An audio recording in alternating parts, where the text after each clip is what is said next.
გასული კვირის თემებით ეთერშია საინფორმაციო გამოშვება ობიექტივის სტუდიაში თქვენთვის დარიკო ბერია მუშაობს საღამოშტობისა. საინფორმაციო გამოშვების პირველი ბლოკი მიეძღვნება საკრებულოს ძირითად თემებს, რომელიც საზოგადოებასთან და მედიასთან ურთიერთობის სამსახურმა მოგვაწოდა. როგორც იცით, ყოველი კვირის ოთხშაბათი მოქალაქეთა მიღების დღეა მუნიციპალიტეტის საკრებულოში. მიმდინარე კვირას მუნიციპალიტეტის საკრებულო განცხადებით შემოსულ მოქალაქეებს კვლავაც პასუხობდა. რასახის დახმარებებზე იყო შეკრებილი კომისია, რატომ გაუწევს საკრებულო თანადაფინანსებას, უკიდურეს გაჭირვებაში მყოფ მოსახლეობას დეტალებში ანზორ ფიფია ისაუბრებს. გასულ ოთხშაბათს განხილული იქნა ჩემს სფეროზე დაქვემდებარე განცხადებების განცხადება, სულ იყო 9 განცხადება შემოსული.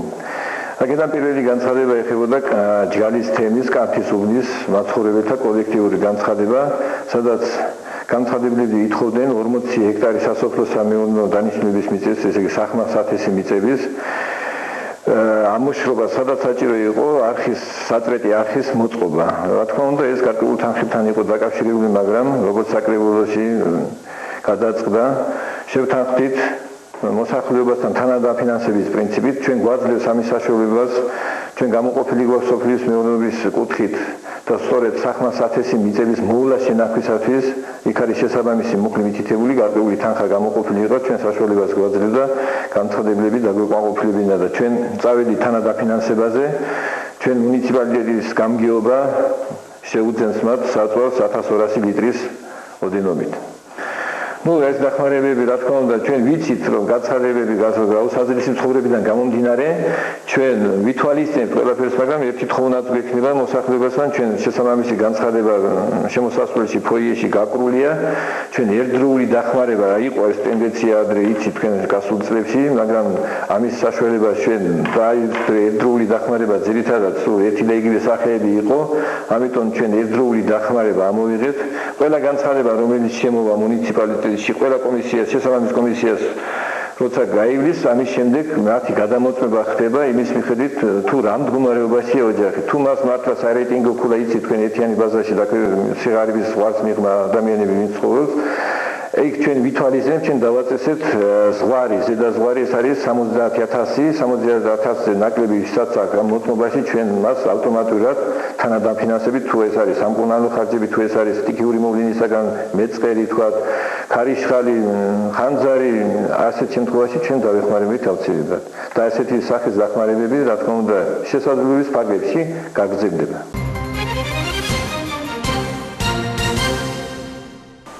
წალენჯიხის მუნიციპალიტეტის საკრებულო ყველა წალენჯიხელს აძლევს საშუალებას წარმოადგინოს ორიგინალური იდეა ქალაქის იერსახის გასაუმჯობესებლად. 4 მნიშვნელოვანი ობიექტი შეიცვლის უახლოეს მომავალში იერსახეს. წალენჯიხის მუნიციპალიტეტის საკრებულომ უკვე გამოაცხადა კონკურსი წალენჯიხის შემოსასვლელის, ავტოსადგურთან მდებარე სტენდის, 9 აპრილის ქუჩაზე მშენებარე მუზეუმისა და მემორიალის კეთილმოწყობისა და იერსახის შეცვლისათვის. საკრებულოს თავმჯდომარის თქმით, თითოეულ შემთხვევაზე პროექტის ღირებულება არ უნდა აღემატებოდეს 7-8,000 ლარს. ყველა დაინტერესებულ პირს, ვისაც გაუჩნდება ორიგინალური იდეა აღნიშნულ პროექტებზე, შეუძლია მიმართოს მუნიციპალიტეტის საკრებულოს მიმდინარე წლის 3 აპრილამდე. გამარჯვებული წინადადების ავტორი დაჯილდოვდება. აქ გადავზებული იყო კომპოზიცია წალენჯიხა, რომელიც თავისთავად ცუდი არ გახლდათ, იმ თაღებში იკითხებოდა ეკლესიაც, იკითხებოდა მთები, მაგრამ მასშტაბი იყო არასწორად შერჩეული და პერსპექტივაშიც სწორად არ გახლდათ განგარიშებული, განსაკუთრებით ზემოდან მომავალი მგზავრისთვის ეს კომპოზიცია მთლიანად იკარგებოდა. ჩვენ ახლა ვართ წალენჯიხის ავტოსადგურში, სადაც უამრავი სტუმარი და მგზავრი იყრის თავს.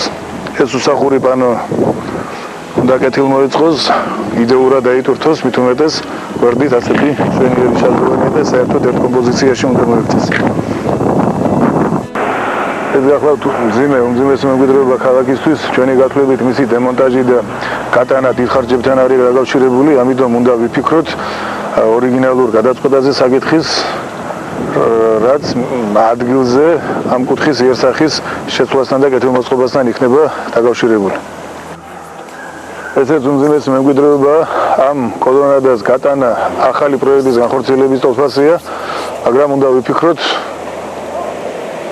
ამ იერსახის რადიკალურ შეცვლაზე.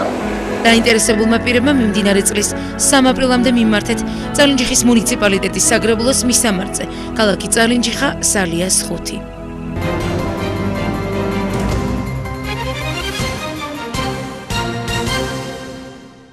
23 მარტს სოციალურ საკითხთა კომისიის პირველი სამუშაო სხდომა შედგა. 16 მოქალაქის განცხადება დააკმაყოფილა სამედიცინო დახმარების მიზნით სოციალურ საკითხთა კომისიამ. კომისიის პირველ სხდომას ესწრებოდა საკრებულოს ბიურო, შრომის, საზოგადოებრივი ჯანმრთელობისა და სოციალური დაცვის, ვეტერანთა, ლტოლვილთა და იძულებით გადაადგილებულ პირთა საქმიანობის სამსახურის უფროსის მოვალეობის შემსრულებელი მერაბ შონია. სხდომას უძღვებოდა საკრებულოს თავმჯდომარე გიორგი ხარჩილავა. რა დებუნებით მუშაობს ეს კომისია? შეუძლია თუ არა ყველას განცხადების შეტანა, ვის გაუწევს ფინანსურ დახმარებას ეს კომისია? პირველი სხდომის დეტალებზე მერაბ შონია და მერაბ ჯინჯონია ისაუბრებენ. დღეს შედგა წალენჯიხის მუნიციპალიტეტის საკრებულოს სოციალურ საკითხთა კომისია, რომელმაც უნდა გაუწიოს ფინანსური დახმარება წალენჯიხის მოქალაქეებს სამედიცინო დახმარების კუთხით. ზოგადად შემიძლია ვისაუბრო, რომ ეს კომისია არის დროებითი კომისია, რომელიც შემდგომში ფუნქციონირებას გააგრძელებს მუნიციპალიტეტის გამგეობაში. ამ კომისიას აქვს შემუშავებული დროებითი დებულება და მუშაობს ამ დებულებით. მანამდე იანვრიდან დღემდე შემოსული განცხადებები განხილული იქნა მოქალაქეების განცხადებები და დღეს კომისიაზე 16 მოქალაქის განცხადება დაკმაყოფილდა შესაბამისი დებულების მიხედვით. და ამ ხალხს სამედიცინო დაწესებულებებში გადაერიცხება დებულების მიხედვით თანხები. მიდოდეთ რომ მაქსიმალურად დავაკმაყოფილოთ მოსახლეობის ხონას და უძგებით გვერდში იმ გაჭირებულ მოსახლეობას, რომელსაც არ აქვს საშუალება თავისი ფინანსური საფრთხებით გაიკეთოს ოპერაცია ან სხვა სახის მკურნალობა და ჩვენი დებულებისა და საკრებულოს იმ ინიციატივის შესაბამისად, რომელიც მოქმედებს სოციალურ საკითხთა კომისიაში, გაეწევა დახმარება ყველაზე გაჭირებულ მოსახლეობას, რომელიც ჩვენ რაიონში არის ფიქსირებული. გარდა ამისა, სოციალურ საკითხთა კომისია მოქმედებს უფრო სხვა განხრით, ეს არის მატერიალური და სხვა სახის დახმარებები, როგორიცაა პროდუქტების დახმარება, მედიკამენტების დახმარება. აქედანაც გამომდინარე, გვაქვს რამოდენიმე განცხადება შემოსული, რომელსაც დავაკმაყოფილეთ კომისიის სხდომაზე. კომისიის სხდომა შედარდება ყოველ ორ კვირაში ერთხელ, თვეში ორჯერ მოხდება მოქალაქეთა იმ განცხადებების დაკმაყოფილება, რომლებიც სრულად წარადგენენ დოკუმენტაციას და სრული საფუძველი გვექნება სამართლებრივი მხრიდან მათი დაკმაყოფილებისა და კიდევ ერთ შემიძლია ვთქვა, რომ კომისია არის მონდომებული მაქსიმალურად დაეხმაროს მოსახლეობას და ჩვენი მხრიდან რა შეაძლებელი იქნება გამომისა და ჩვენი საკრებულოს წესისა და დებულების თანხლებში ყველაფერი იქნება გათვალისწინებული მოსახლეობის მდგომარეობიდან გამომდინარე. შევეცდებით მაქსიმალურად დავეხმაროთ და ეს ჩვენი მონდომება ვფიქრობ, რომ იქნება აღიარებული და ხადაჯერელი მოსახლეობის მიერ. ხიდაქსელი ახლით შეიცვალა. წყალსადენის ქსელში სარეაბილიტაციო სამუშაოები დაიწყება. უმძიმეს მდგომარეობაში მყოფი უბნების შეერჩევა და მოხდება კაპიტალური რემონტი თითოეულ მაგისტრალზე, მაგრამ ჯერ ტენდერი უნდა გამოცხადდეს ეს სამუშაოები, რომ განხორციელდეს. კეთილმოწყობის სამსახურის უფროსმა ყობაშანავან ჩვენთან საუბრისას განაცხადა, რომ რასაც წლევანდელი ბიუჯეტით ვერ მოასწრებენ, მომავალ წელს შეასრულებენ. რაც შეეხება ზღვაიას ტერიტორიაზე მცხოვრებ მოსახლეობას, რომელთაც წყლობით უწყლობის პრობლემა აწუხებთ, წლევანდელი ზაფხულისთვის მოგვარდება. მოგეხსენებათ წელს უკვე ახალ მომავალში დაიწყება ობუჯის მიმართულებით საავტომობილო გზის მშენებლობა. ჩვენ აგრამ აგიდაზე გვაქვს საავტომობილო გზების დეპარტამენტის მიერ მომზადებული პროექტი, რომელიც ეხება სტალინის ქუჩის წყალმარაგების სისტემის სრულ რეაბილიტაციას, კაპიტალურ რემონტს. ეს არის ობუჯის მიმართულებით. მთლიანობაში ეს მოიცავს 4180 მეტრს და რაც შეეხება პროექტს, ესე იგი გზის ორივე მხარეს განაპირას უნდა გაშენდეს ახალი მაგისტრალური ქსელი. ასევე რაიონის შემოსავლებიდან სადღაც 130.000 ლარამდე კიდე თანხა დაემატება შიდაქსელის რემონტებს და მთლიანობაში სადღაც ჩვენი ვარაუდით სოლიდური ციფრი გამოიყოფა წლეულს წალენჯიხის წყალსადენის შიდაქსელების მოსაწესრიგებლად. ალბათ ჯერჯერობით დღეს და ხვალ უკვე შეერჩევა ის ქუჩები და ის უბნები, რომლებიც ძალიან სერიოზულად არის და ავარიული და დაზიანებული და რომლებიც აღარ ექვემდებარებიან რემონტს. აი ეს ქუჩები პირველ რიგში გარემონტდება. მეტი რაც შეეხება წყალსადენის საკითხს, ანალოგიურად მიდის მუშაობა ზღვაიას უბნისთვის წყალმარაგების სისტემის ადგენაზე, იქ წყალსაკაჩი და მთელი სისტემა ხელახლარი აშენებული, გასაშენებელი, ესე იგი გასარემონტებელია. მაგისტრალური ქსელი სიძველის გამო ძალიან დაზიანებულია და ხშირი ავარიები, ამაზეც თანხაა გამოყოფილი და ეს ყველაფერი უამინდობების გამო გადაიდო. მოიხსენებათ მაინც მარტია და სიცივეა და უკვე ეს როგორც დათვება და ახალ მომავლიდან დაიწყება ამ სამუშაოების ჩატარება. ეხლა მე მინდა ეს დავაკონკრეტო, ესე იგი ზღვაია სუბანი დაყოფილია რამოდენიმე ესე იგი ნაწილად. ეს არის ჩვენ ძველი ჩაის საბჭოთა მეურნეობა და შიდა მოსახლეობა, ზღვაია სუბანს მივაკუთვნებს ასევე ჩაის ფაბრიკის ტერიტორიის მოსახლეობა, სოსელიას ქუჩა და გაგარინის ქუჩის მიმდებარე ტერიტორიას, ასევე ზედამაზანდარა სუბანზე იყო პროფესორ ლაბარაკი და ეს საკითხი ისეთი თემებია, რომ ამაზე მიდის მუშაობა, მიდის პროექტების გაკეთება და საბოლოო ჯამში ეს საკითხი ეს ყველაფერი მოიფხება და მოგვარდება ერთა სამუდამო, რა თქმა უნდა, ეს ყველაფერი ხაზებთან არის დაკავშირებული და ამაზე ინტენსიური თანამშრომლობა მიმდინარეობს ყველა მიმართულებით.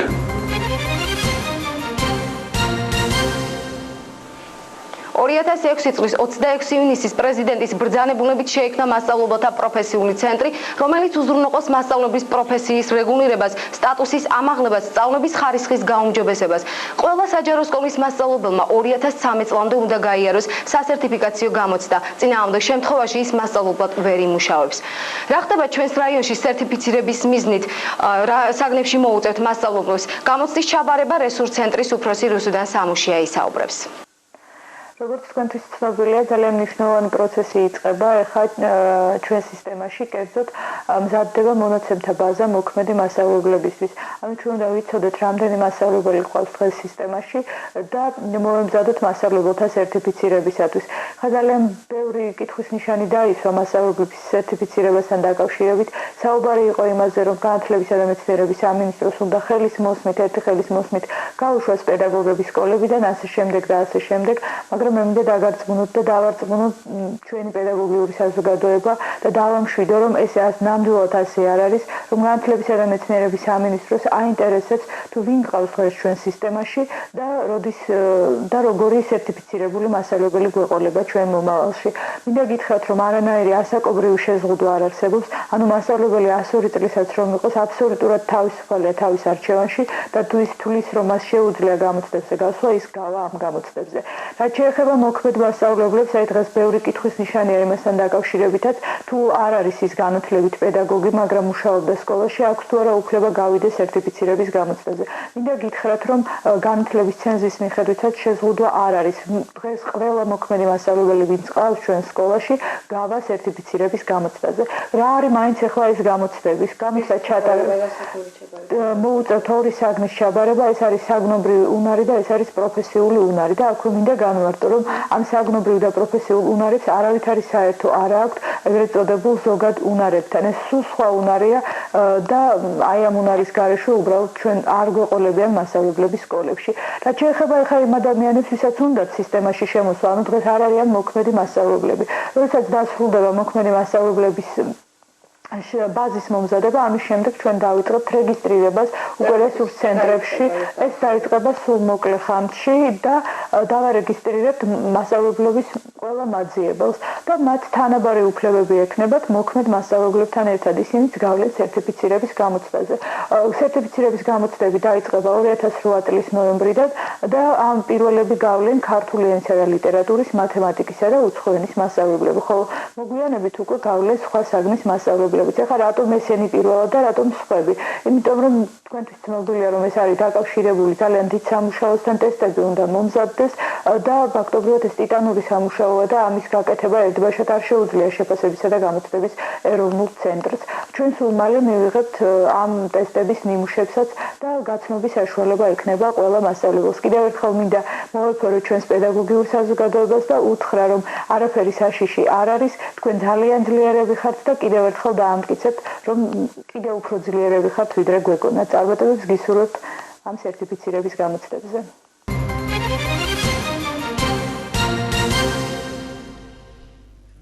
ერთი წელია, რაც გაიხსნა წალენჯიხის სპორტსკოლასთან არსებული მორკინელთა სექცია, რომელიც აღჭურვილია თანამედროვე სპორტული ტრენაჟერებით. სპორტსმენებმა ერთი წლის განმავლობაში ბევრ წარმატებას მიაღწიეს. ქალაქ თბილისში ჩატარდა იური ომიანიძის სახელობის ტურნირი თავისუფალ ჭიდაობაში, სადაც მონაწილეობა მიიღო ყველა რაიონის მოჭიდავეებმა, მათ შორის წალენჯიხელმა სპორტსმენებმაც. ტურნირში 8 მოჭიდავე გავიდა, აქედან 3 მათგანი შესაბამისი მედლებით დააჯილდოვეს. სპორტსკოლის მწვრთნელი ბადრი კვარაცხელია კმაყოფილია დამწყები მოჭიდავეობით და ღრმად არის დარწმუნებული, რომ ის მიერ მომზადებული გუნდი ნებისმიერ ტურნირში მიაღწევს წარმატებას. ტურნირი თავისუფალ ჭიდაობაში, სადაც თელმა საქართველოს ნაკრებმა გუნდმა მიიღო მონაწილეობა ყველა რეგიონიდან. გამონაკლისი არ ჩვენ დარჩენილ ვართ. 8 მონაწილე თურთ მივიღეთ ჩვენს მონაწილეობა აი ამ ტურნირზე, საკმაოდ ძალიან ფართედ გაშლილი ტურნირი იყო, 460 მონაწილეობდა ამ ტურნირზე. შედეგმაც არ დააყოვნა. ავიღეთ ერთი მეორე ადგილი, ცოტნე კვარაცხელია. მესამე ადგილზე გავიდა გიორგი ცერამოა თავის წონით კატეგორიაში და გოგა შანავამ მესამე ადგილი დაიკავა თავის წონით კატეგორიაში. ისე შეგვეძლო უფრო უკეთესი შედეგებისთვის მიგვეღწია, მაგრამ ჩვენთვის ეს ძალიან დიდი შედეგიც არის, დამაკმაყოფილებელიც. მე მინდა პირველ რიგში მადლობა გადავხადო ჩვენი სპორტსკოლის დირექციას, ყველას, ვინც აი ამ შეჯიბრზე დაგვაფინანსა, ხელი გაგვიწოდა აი იმ ხრივ, რომ ჩვენი ახალგაზრდები არ ჩამორჩენილიყვნენ საქართველოს სხვა კუთხის მონაწილეებს და მომავალში ვაპირებთ უფრო დიდი შეჯიბრებების, ესე იგი, შავი ზღვის აუზის პირველობა ტარდება ეხლა დასაყენებელი, უფრო სწორედ აი ამ შეჯიბრზე მონაწილეობის მიღებას 4 მონაწილით. ღმერთმა ქნას, რომ გაგვიმართოს აი ამ საქმეშიც. ჩვენი მონაწილეები საქართველოს ფარგლებს გარეთ რო გასცნენ და იქაც მივიღოთ აი ამ ტურნირებში და დიდ შეჯიბრებებზე მონაწილეობის მისაღებად ჩვენი გუნდი მზად არის. დიდი მადლობა ყველას.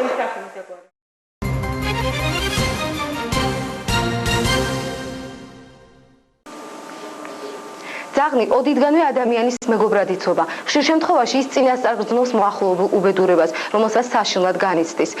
მართალია ის ადამიანის მეგობრად იცოდა, მუდამ სადარაჯოზე მყოფია, მაგრამ ჩემი დღევანდელი სიუჟეტი ნამდვილად არ ეძღვნება მეგობარ ძაღლებს. სიუჟეტი მომზადებულია მაწანწალა უპატრონო ძაღლებზე. ტელეკომპანია ჯიხას რამოდენიმე წელია ერთი ძაღლი არ შორდება, რომელსაც სახელიც კი შეურჩიეს თანამშრომლებმა შავთვალა. შავთვალა სხვა ძაღლებისგან განსხვავებით გაუმართლა. ის ყოველდღე მიირთმევს მისთვის განკუთვნილ ულუფას. დღეს შავთვალა შეიძლება ტელეკომპანიის დარაჯადაც ჩაითვალოს. შარშანდელთან შედარებით წელს უფრო გაიზარდა მაწანწალა ძაღლების რაოდენობა. დღევანდელი კანონით ძაღლების ლიკვიდაცია აკრძალულია. შედეგიც სახეზეა. ისინი თავისუფლად დათარეშობენ, სადაც კი მოესურვებათ. მაღაზიის მეპატრონეებს ყოველდღე უსიამოვნების და ზარალის ქვეშ უხდებათ მუშაობა. ისინი კამერის წინ საუბარს ერიდებიან და რაიონის ხელმძღვანელი პირებისგან დახმარებას ითხოვენ.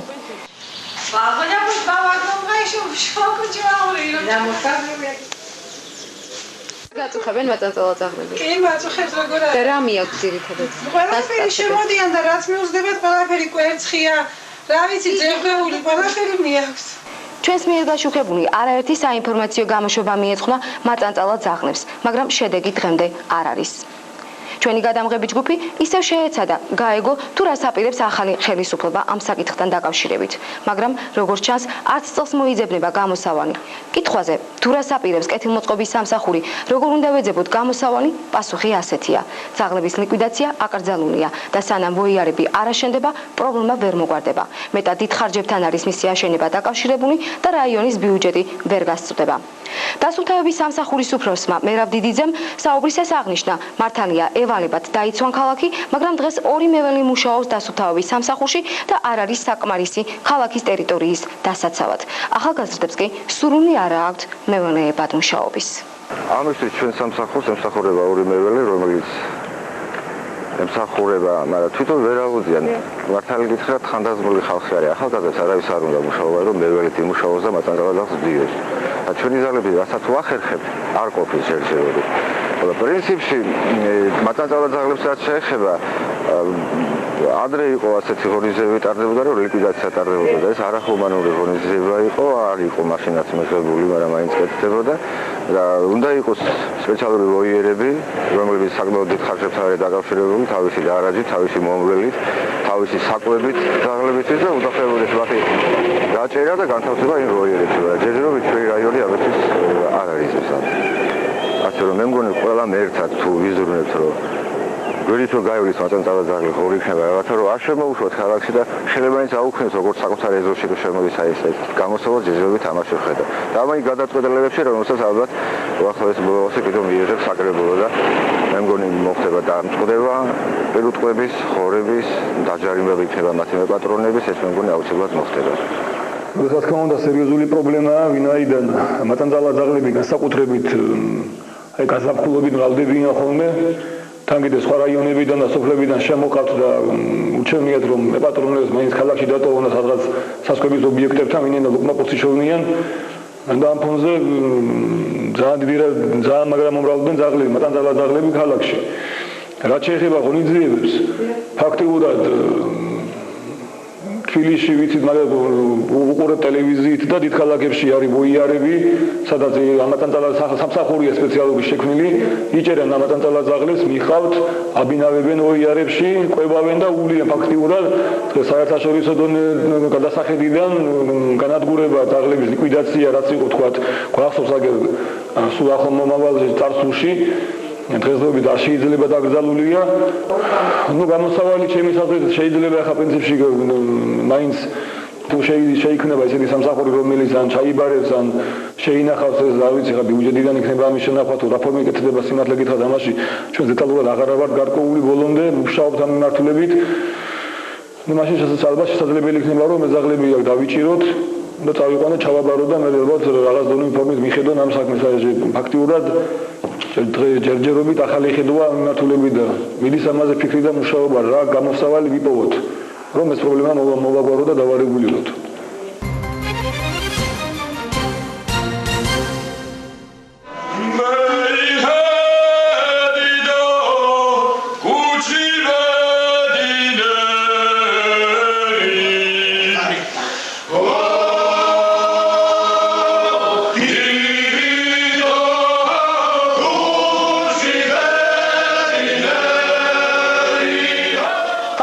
ანსამბლი ბედინერა დიდი ისტორიის მატარებელია, ხუთგზის ლაურეატია. იყო დრო, როდესაც ვაჟთა ანსამბლი 50 კაცით ვნიდა, დღეს კი 12 კაცისგან შედგება.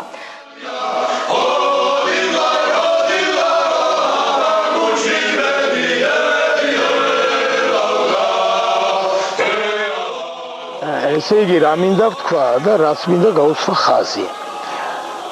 ანსამბლი ბედინერას წალენჯიხის რაიონში და მთელ საქართველოში ძალიან დიდი ისტორია აქვს. ახლა მე არ შევდგები იმის თქმას, რომ საიდან დაიწყო, რომელ წელს დაარსდა და რაღაცა. ახლა დღეს ანსამბლი ბედინერას ხალხი დაბერდა. ძველი თაობა მიდის და მოვიდა ახალი თაობა. მე ძალიან გული მწყდება ესეთი კარგი თაობა წავიდა ანსამბლ ბედინერადან, მაგრამ ძალიან იმედიანად უყურებ ახლა ისეთი თაობა მოვიდა რომ ძალიან კმაყოფილი ვარ. მუშაობთ ახალ რეპერტუარზე. რა თქმა უნდა, საოლიმპიადო რეპერტუარი სულ სხვა არის და მაყურებლის რეპერტუარი არის სულ სხვა. მაყურებელს ყოველთვის უნდა რაღაცა თანამედროვე დონეზე გაკეთებული სიმღერები, რაღაცა უფრო დარითმული, უფრო რაღაცა მელოდიური, რომელიც დღევანდელ პირობებში ყველას მოსტონს, ყველა მაყურებელს და თუნდაც იმდენად განებივრებულია ჩვენი მაყურებელი დღეს ტელევიზიით, რომ ნებისმიერი სიმღერა ახლა იმ დროს რო იმღერებოდა, იმ დონეზე რო იმღერო, ესე იგი ამას მაყურებელი დღეს აღარ მიგიღებს, ამიტომ აუცილებელია ამ სიმღერების დამუშავება, დასუფთავება, დახარისხება და ასე მაყურებლებამდე ამის მიტანა. ახლად შექმნილი ანსამბლი მონაწილეობა არის 12 კაცის შემადგენლობით შედგება. 12 მონაწილეა დღეს ანსამბლში იყო. ახსოვს მე რომ მოვედი 73-ში ანსამბლში იყო მიახლოებით 50 კაცი, მე 30-მდე დავედით. ანსამბლი ბედინერა ითვლიდა 28 კაცი ვიყავით ძალიან დიდი ხანი.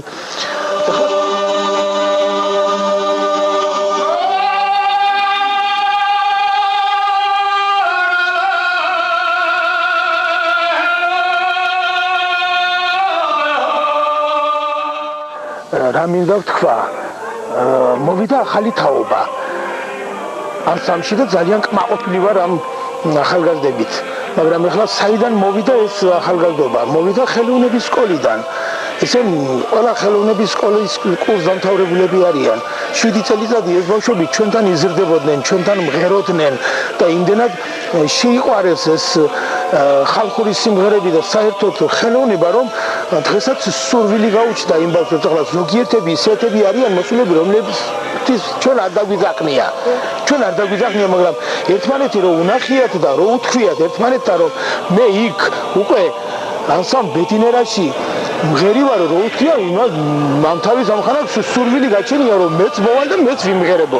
ეხლა შეიძლება ჩვენ ყველა ის ბავშვი ახალგაზრდა ვერ დავაფინანსოთ, ყველას ვერ დავაფინანსეთ, რა თქმა უნდა, მაგრამ აი სურვილი აქვს, რომ ანსამ ბედინერაში ამათმა იმღერონ. ეს არის ხელოვნების სკოლის დიდი დამსახურება და დიდი ღვაწლი, რომ აი ასეთი თაობა დღეს ავსებს ანსამ ბედინერას.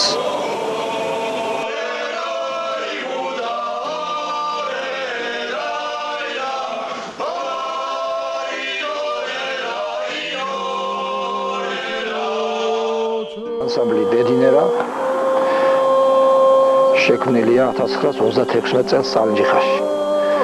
გადმოცემიდან ვიცი, რომ ამის პირველი ხელმძღვანელი იყო ცნობილი ლოტბარი, რაც განსვენებული ჩომახია. მას ეხმარებოდა კონსულტანტად იმ დროს ახალგაზრდა წალენჯიხელი ვლადიმერ სალია. დაწყებული იქიდან დღემდე ანსამბლი თავის შემოქმედებას აძლიერებს, ხვეწავს. შემოგჭა იქიდან დაწყებული, თავიდან დაწყებული რეპერტუარიც არ დაგვიკარგავს. მოვიტანეთ დღემდე, შევავსეთ ახალი პროგრამით. თითქმის ჩვენ ახლა მუშაობთ ძირითადად. მუშაობთ ორი რეპერტუარით, ერთი ფოლკლორი, რომელიც უნდა წარმოადგინოთ ოფიციალურ ღონისძიებებზე, ფესტივალებზე, ოლიმპიადებზე. მეორე არის საკონცერტო. სიახლეა ანსამბლში ის, რომ ჩვენ ახალგაზრდები მოვიწვიეთ, ხალხურ საკრავთა ორკესტრი შევქმნით.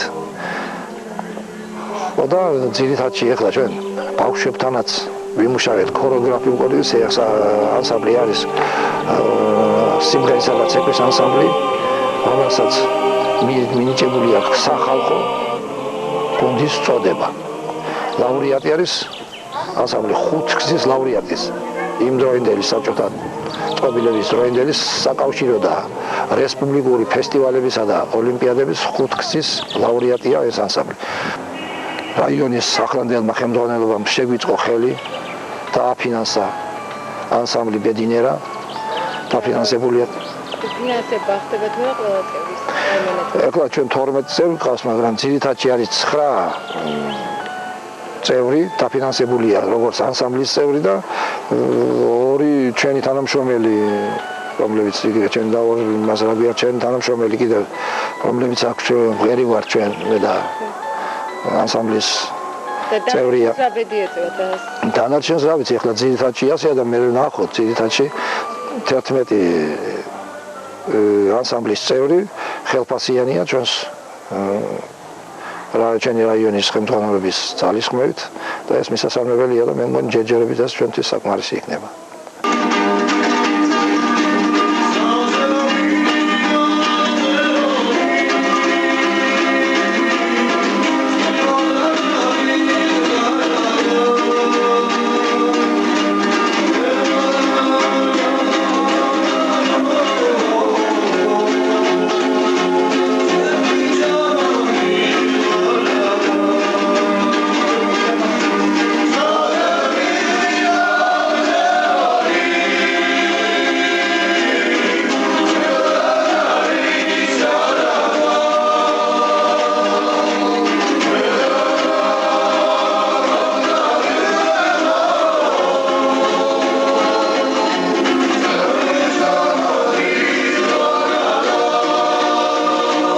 ასეთი იყო გასული კვირა, სასიამოვნო განწყობით გემშვიდობებით მომავალ კვირამდე დიდი მადლობა ყურადღებისთვის.